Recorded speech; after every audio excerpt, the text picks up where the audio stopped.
pet lover, when it comes to adding a furry feline to your family, you have plenty of options. You can choose from shelters, rescue groups, or breeders, each offering different advantages. It really depends on what you need or want. These days, it's very trendy to say adopt, don't shop, and everybody and their uncle seems to be on board with this. Not only that, but there's also a lot of shaming going on right now when you decide to get a cat from a breeder. Funny thing is that nobody seems to mind dog or horse breeders. What's the difference here? So let's look at this with an open mind and common sense instead of groupthink today. Adopting a cat from a shelter or a rescue group can bring immense satisfaction as you save a life and provide a loving home. I know it from experience because I adopted Sixtos, a beautiful calico Hemingway cat, from a kill shelter. She was supposed to be euthanized the next day. She came to the shelter with 4 red kittens, and they got adopted as soon as they were old enough, of course. But their mom, Sixtos, was already 9 months old and nobody wanted her.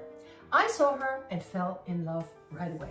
They told me at the shelter to bring Sixtos back after a week if I didn't like her. Then she would have had 1 week of a nice life. Are you kidding me?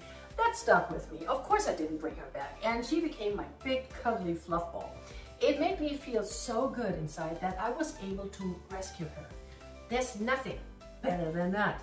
Getting your cat from a shelter or rescue group will cost you less than it would cost you to go to a breeder, and they will take care of neutering and spaying the cat before you get them.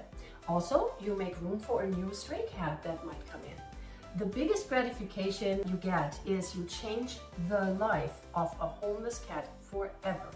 So these are the awesome things about adoption. Rescue groups are pre-screening their cats and making sure they are healthy.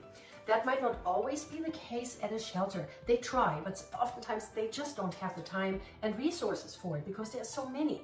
Also, rescue groups sometimes even have purebred pets. For example, when the owner died or somebody rented a new place where they weren't allowed to bring their pet and couldn't get a hold of the breeder. So it is definitely worth checking on that. Also, there are specific rescue groups that only rescue certain breeds. So you can search on Facebook for those groups. If you decide to go to a breeder, it's likely because you're seeking specific personality traits in your cat or a specific look. Breeders offer more control over the desired characteristics of your furry companion.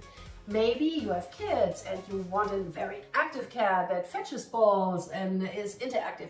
Or you desire a very calm companion who likes to be close to you no matter what, like let's say ragdolls or Persians. They're so cute. So of course all cats are different, but you can get a general direction when it comes to personality.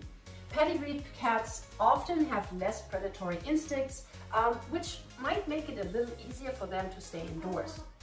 So let's debunk a few misconceptions about breeders.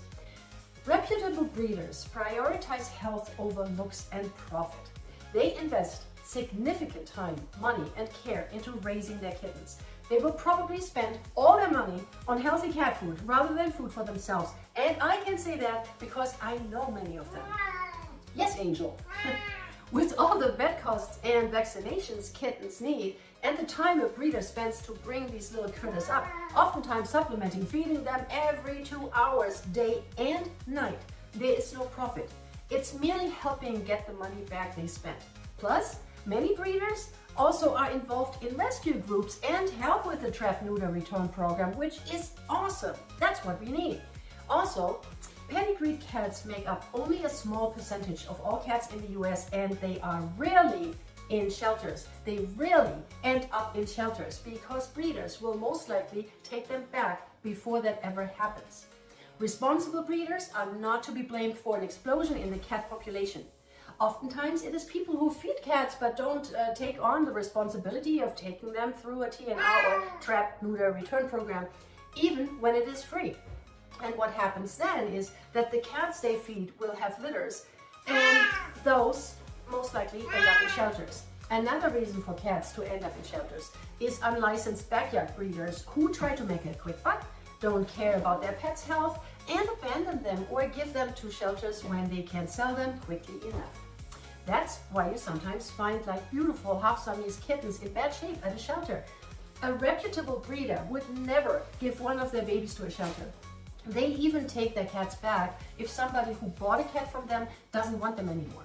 What I'm saying here is that we can throw reputable cat breeders into the same bucket as unlicensed backyard breeders. Unfortunately, uninformed people try to demonize all breeders. But that is wrong. And now you know better. As I mentioned earlier, reputable breeders are at the forefront of making sure their cats are healthy and end up in good hands. If you feel the need to shame somebody, then shame people who abandon their animals or don't take care of them. Make your informed decision of what's right for you. Adopt or shop, or both. That's the best. If your heart is set on a specific breed and you can't really afford it, well then again, try rescue groups that only handle these cats, or ask a breeder if they have a retired adult or a kitten that's not really the standard for the breed, but would make a great pet. They might give them to you at a special price. I will list a few great rescue groups and cat associations in the description box below this video that will help you find what you're looking for.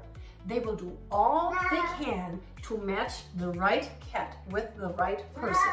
As a final thought, no matter where you get your cat from, have an open mind when it comes to looks, because that's not everything. You have to feel a connection with the cat you choose, because they're not disposable. And you will commit to be their caretaker for around 10 to 15 years or 20 years or more. They will look at you as their whole world. And it's your wonderful responsibility to do the best you can to give them a good life. There you have it, my friends. Until next time, stay cat crazy. Stay cat crazy.